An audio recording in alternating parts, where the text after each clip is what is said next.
Chers frères et sœurs dans le Seigneur Jésus-Christ, le frère Isaac Kounou, suprême évangéliste au lit. Nous allons nous entretenir aujourd'hui sur un des versets de la Bible qui fait polémique. Évangile selon Saint Matthieu, son chapitre 5, à partir du 3e verset. Heureux les pauvres en esprit, car le royaume des cieux est à eux. Beaucoup de personnes aujourd'hui, quand ils lisent ce verset, ils se disent que Dieu aime les pauvres. Dieu aime les démunis. Dieu aime ceux qui marchent pieds nus. Dieu aime ceux qui se couchent à jeun. Et Dieu aime ceux qui n'ont même pas d'habitation et qui dorment par terre. Ceux qui ne travaillent pas. Ceux qui sont pauvres en général.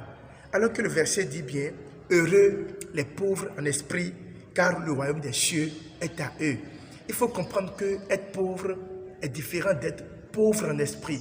Aujourd'hui, beaucoup de personnes confondent cette pauvreté en esprit et la pauvreté proprement dite.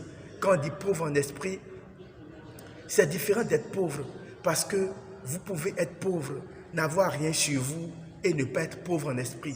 Vous pouvez manger à jeun, vous pouvez être renvoyé de la location et n'être pas pauvre en esprit. Pauvre en esprit, même un riche, un milliardaire peut être pauvre en esprit. Un multimilliardaire, un multimillionnaire peut être pauvre en esprit.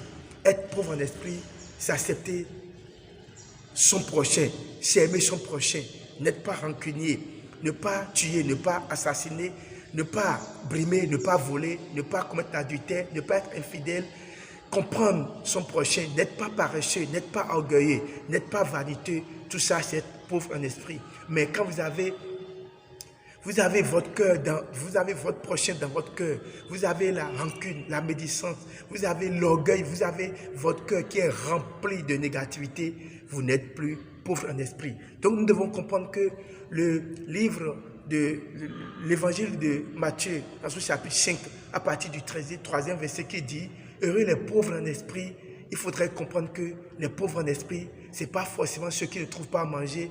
Les pauvres en esprit n'est pas forcément celui qui dort à jeun ou bien celui qui n'a pas où dormir ou bien celui qui n'a pas de travail. On peut être riche, on peut être milliardaire et être pauvre en esprit et recevoir le royaume du ciel et aller au paradis et être accueilli dans les seins d'Abraham.